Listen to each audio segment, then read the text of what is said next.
Bienvenue dans ce cours JavaScript complet pour débutants. JavaScript est le langage qui rend les pages web interactives. Avec HTML vous avez la structure, avec CSS le style, et avec JavaScript vous ajoutez la logique et les comportements. Dans ce cours vous allez apprendre les variables et les types de données, les conditions et les boucles, les fonctions et les tableaux, la manipulation du DOM pour modifier votre page en temps réel, les événements pour répondre aux actions de l'utilisateur, et les requêtes fetch pour communiquer avec des API. Tout le code sera visible dans l'éditeur à gauche et le résultat dans le navigateur à droite. Aucun prérequis nécessaire. Commencions. JavaScript, c'est quoi exactement? C'est un langage de programmation qui est exécuté directement dans le navigateur.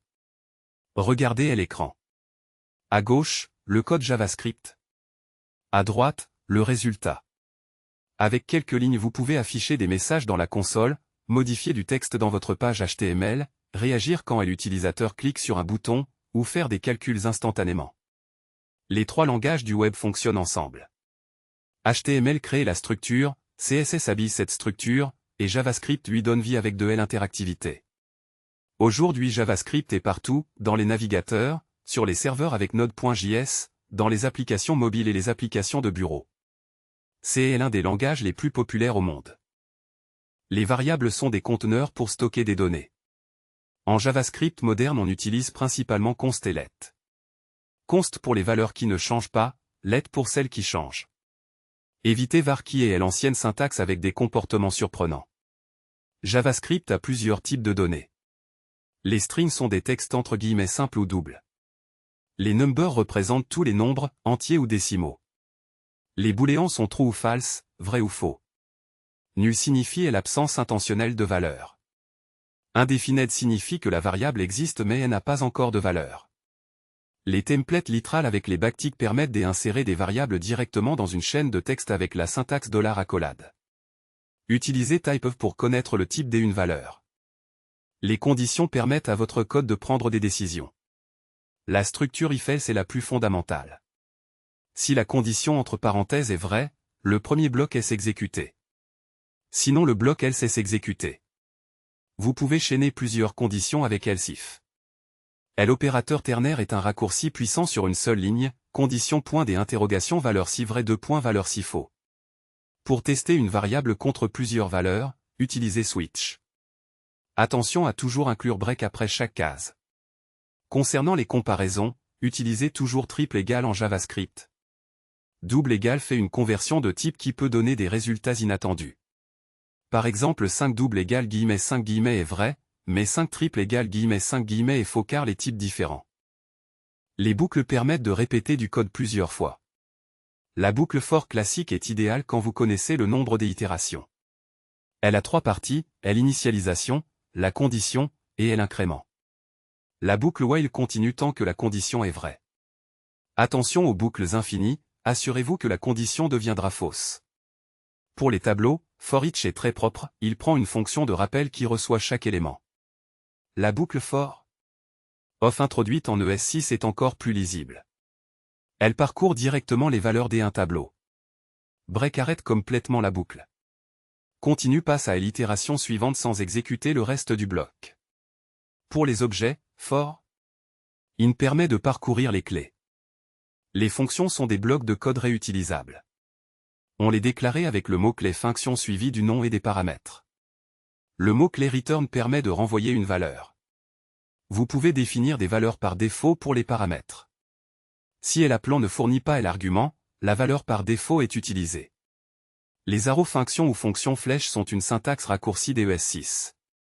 Pour une expression simple, vous pouvez omettre les accolades et return. Par exemple const additionné égale parenthèse à virgule b parenthèse flèche a plus b. Une grande force de JavaScript est de traiter les fonctions comme des valeurs. On peut passer une fonction en argument d'une autre fonction, c'est un callback. C'est ce que font map, filter, sort et des autres méthodes de tableau. La portée ou scope en anglais limite où une variable est accessible. Une variable déclarée dans une fonction et n'est pas visible en dehors. Les tableaux permettent de stocker une liste de valeurs. On les crée avec des crochets et on sépare les éléments par des virgules. L'index commence à 0, le premier élément est à l'index 0. La propriété length donne le nombre d'éléments. Push ajoute un élément à la fin, pop retire le dernier. Unshift ajoute au début, shift retire le premier. Les méthodes modernes sont particulièrement puissantes. Map transforme chaque élément et retourne un nouveau tableau. Filter garde uniquement les éléments qui satisfont une condition. Find retourne le premier élément correspondant au indefined. Reduce accumule les éléments en une seule valeur, par exemple la somme. Include vérifier si une valeur est présente dans le tableau. Join concatène tous les éléments en une chaîne de caractères. Ces méthodes avec des arrow functions donnent un code très expressif. Les objets permettent de regrouper des données et des comportements lies. On les crée avec des accolades. Chaque paire clé-valeur est une propriété. On peut aussi définir des méthodes qui sont des fonctions dans l'objet. Pour accéder à une propriété, on utilise la notation point ou les crochets. La déstructuration est un raccourci très pratique en ES6. En écrivant const accolade non virgule edge accolade égale utilisateur, vous créez directement les variables nom et edge avec les valeurs de l'objet. Le spread operator avec 3 points permet de copier ou fusionner des objets. JSON est le format standard pour échanger des données entre applications. JSON.stringify convertit un objet en chaîne de texte JSON. JSON.parse fait l'inverse, il convertit une chaîne JSON en objet JavaScript. Les API web renvoient presque toujours des données au format JSON. Le DOM, Document Object Model, est la représentation de votre page HTML en JavaScript. C'est une arborescence des objets que vous pouvez lire et modifier. Query Selector prend un sélecteur CSS et retourne le premier élément correspondant. Query Selectoral retourne tous les éléments correspondants. Une fois un élément sélectionné, vous pouvez modifier son contenu avec texte content. InEHTML permet d'injecter du HTML, mais attention aux failles de sécurité si vous insertez du contenu utilisateur. Pour modifier le style directement, utilisez élément.style.propriété. Mais la meilleure pratique est de manipuler les classes CSS avec ClassList. Add ajoute une classe, remove la retire, toggle elle alterne. Pour créer un nouvel élément, utilisez document.createElément avec le nom de la balise. Donnez-lui du contenu, puis ajoutez-le au DOM avec append_child. Pour supprimer un élément, appelez simplement sa méthode remove. Les événements sont au cœur de l'interactivité en JavaScript. A devant listener prend 2 arguments, le nom de l'événement et une fonction de rappel. Cette fonction reçoit un objet event avec des informations sur l'événement. Pour les champs de saisie, l'événement input se déclencher à chaque frappe. Event.target.value contient la valeur actuelle du champ. Pour les formulaires, l'événement submis se déclencher à la soumission. Appelez e.prevent default pour empêcher le rechargement de la page. Les événements clavier donnent accès à event.key qui contient la touche pressée. Vous pouvez ainsi réagir aux touches entrée, échappe, ou les flèches directionnelles. Les événements de souris incluent moveOver et moveZoom pour le survol. Donc content loaded se déclencher quand le HTML est charge, c'est un bon endroit pour initialiser votre application. Fetch est la fonction moderne pour faire des requêtes HTTP depuis JavaScript. Elle retourne une promesse de réponse future. La version avec den et catch est fonctionnelle mais peut être difficile à lire. La syntaxe async await est beaucoup plus claire.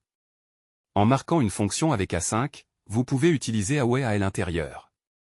Await met en pause l'exécution jusqu'à ce que la promesse soit résolue. La réponse de fetch n'est pas encore du JSON, c'est un objet response. Vous devez appeler response.json pour obtenir les données. Toujours entourer le code async avec try-catch pour gérer les erreurs. Le réseau peut échouer, le serveur peut renvoyer une erreur 404 ou 500. Pour envoyer des données avec post, spécifiez la méthode, les headers avec content type application JSON, et le body avec JSON.stringify de vos données. Voilà notre projet complet, une application de liste de tâches. On stocke les tâches dans un tableau JavaScript. La fonction ajouter tâche crée un objet tâche avec un ID unique, le texte et un état fait à false. Elle l'ajoute au tableau et appelle afficher tâche pour mettre à jour l'affichage. La fonction basculer utilise find pour trouver la tâche par son ID, puis inverse son état avec le point des exclamations. La fonction afficher tâche reconstruit la liste en HTML en utilisant map pour transformer chaque tâche en un élément lit. C'est un pattern très courant en JavaScript, on travaille sur des données en mémoire, et on régénère l'affichage à chaque changement. Dans le navigateur à droite vous voyez le résultat final. Un champ de saisie, un bouton ajouté, et la liste avec la possibilité de cocher les tâches accomplies. Voici votre cheat sheet JavaScript, votre aide-mémoire à garder à portée de main. En haut à gauche les variables et types, const, let, string, number, booléen, nul, indefinite. En haut à droite les fonctions, déclaration classique, arrow function, paramètres par défaut, callback. En bas à gauche le DOM et les événements, query selector, texte content, class list, A devant listener. En bas à droite est la synchrone et les objets, fetch, away, async, JSON, déstructuration.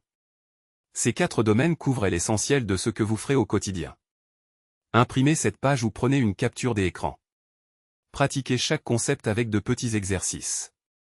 Créez une calculatrice, un formulaire de contact, ou votre propre Todo app. La clé du progrès c'est la pratique régulière. Bravo, vous avez terminé ce cours JavaScript pour débutants. Vous connaissez maintenant les variables, les conditions, les boucles, les fonctions, les tableaux, les objets, la manipulation du DOM, les événements et les requêtes fetch. C'est une base solide pour aller beaucoup plus loin. Le défi maintenant est de pratiquer. Créez votre propre mini-projet avec tout ce que vous avez appris. Une application météo, un quiz interactif, ou un jeu simple.